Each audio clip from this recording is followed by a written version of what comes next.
Ngunit anumang kwento, kahit gaano kaganda, ay sadyang nagtatapos rin.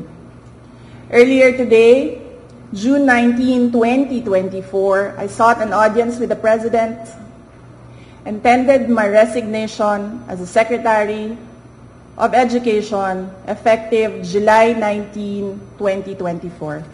I have given my 30-day notice to ensure the proper and orderly transition for the benefit of the next Secretary.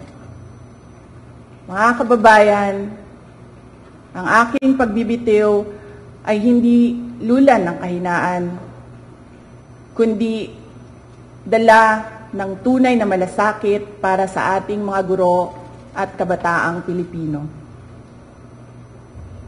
Bagamat hindi ako magpapatuloy na mamamahala sa kagawaran, patuloy pa rin nating itataguyod ang kalidad ng edukasyon na nararapat para sa Pilipino.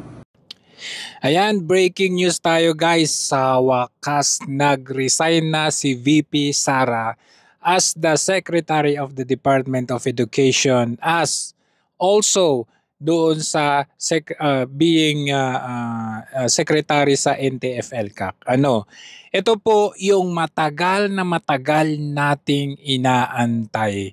Ngayon, nag-iikot na ang tumbong ng Marcos administration na ito. Dahil ito na po yung sinasabi natin na matagal natin gusto na VP Sara, magsalita ka.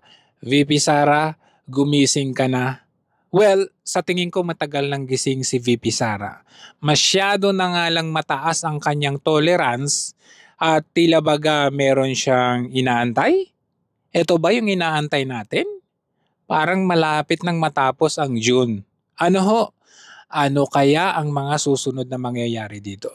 So just now, June 19 ay nagtender na nga ng resignation si VP Sara in front of the Filipino people at nagpaalam siya ng maayos at sabi niya bagamat hindi na siya ang sekretary ng kagawaran ng edukasyon ay mananatili pa rin siyang tutulong para sa ikauunlad ng ating Department of Education and at the same time dun sa NTF-ELCAC natin.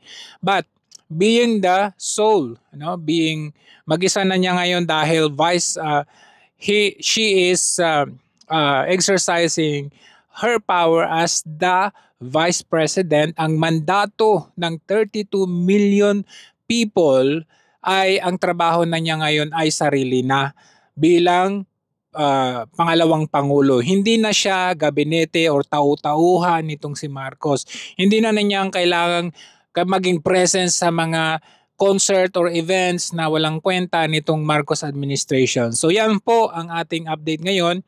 VP Sara resigns as the Secretary of Education and the NTF-ELCAC. At maganda po ito. Marami po tayong natutuwa dito. Bagamat on the other hand, syempre may iwanan yung mga naniniwala at mataas ang tiwala sa kanya sa Department of Education. Well, it's parang wake up call, para dito sa gobyerno para magtalaga sila ng mga matitinong gabinete o matitinong trabahador niya sa kanyang gobyerno dahil punong-puno na itong si VP Sara Duterte. And abangan natin dahil parang merong, bagamat it's a conspiracy theory, parang ano na naman to, kung anong teorya na naman ito, but for me, eto na po, step by step na tayo. Mukhang merong patutunguhan. Mukhang may liwanag na ang ating bansa ngayon. Mukhang may liwanag sa dilim na nangyayari sa bansa natin.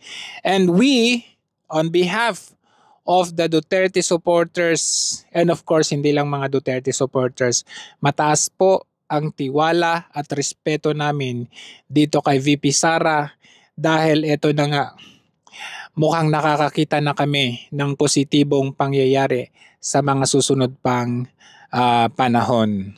So ngayon, yung after ng magbigay ng kanyang farewell speech sa Department of Education, gustong interviewin ng mga mainstream media. Agad-agad siyang umalis at hindi na siya question or interview sa mga media.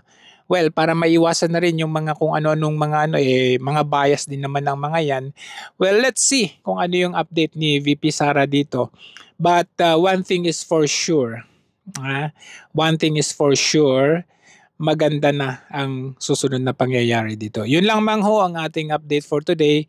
Sara resigns as the Secretary of the Department of Education and NTF-ELCAC.